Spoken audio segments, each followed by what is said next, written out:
നന്നായിട്ട് തന്നെ പൊങ്കാല അർപ്പിക്കാൻ സാധിച്ചു. അതിലൊരു സന്തോഷമുണ്ട്.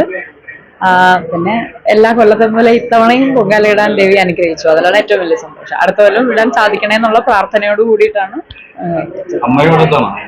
അതെ അതെ.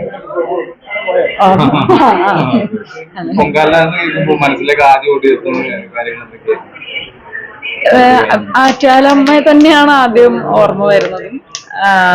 നമ്മള് പൊങ്കാല അർപ്പിക്കുക എന്നുള്ളതാണ്, അതൊരു വലിയൊരു അനുഗ്രഹമായിട്ട് തന്നെയാണ് പറ്റുന്ന വർഷങ്ങളിലെല്ലാം വരാറുണ്ട്. ഇടയ്ക്ക് മുടങ്ങിയിട്ടുണ്ട്. കഴിഞ്ഞ വർഷമൊന്നും ഇട്ടില്ല. ഇടയ്ക്ക് മുടങ്ങിയിട്ടുണ്ട്. പക്ഷെ പറ്റുമ്പോ ഒക്കെ വരാറുണ്ട്.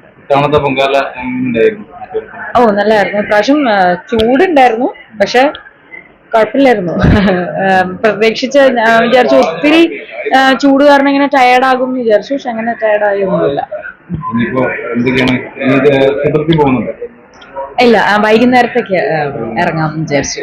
തിരക്കൊക്കെ ഒന്ന് മാറിയിട്ട്. ഇന്നിപ്പോ എല്ലാവരും പുറത്തുനിന്ന് വന്നവർക്കാണ് ശരിക്കും ഇവിടെ തൊഴാനും ഒക്കെ ആയിട്ട്. നമ്മളിവിടെ എപ്പോഴും തൊഴുന്നതാണ്. ഞാൻ എറണാകുളത്താണ്. എന്നാലും ഷൂട്ടിനൊക്കെ വരുമ്പോൾ ഞാൻ എപ്പോഴും ഇവിടെ വരുന്നതാണ്. തിരുവനന്തപുരത്ത് എപ്പോഴും ഇന്ന് നാട്ടുകാരിൽ തൊഴുന്ന ആളാണ്. അപ്പൊ നമ്മളൊന്ന് ഇച്ചിരി ഒന്ന് ഒതുങ്ങി നിൽക്കാം, അവരൊന്ന് വന്ന് തൊഴട്ടെ എന്ന് വിചാരിച്ചു. ശരി.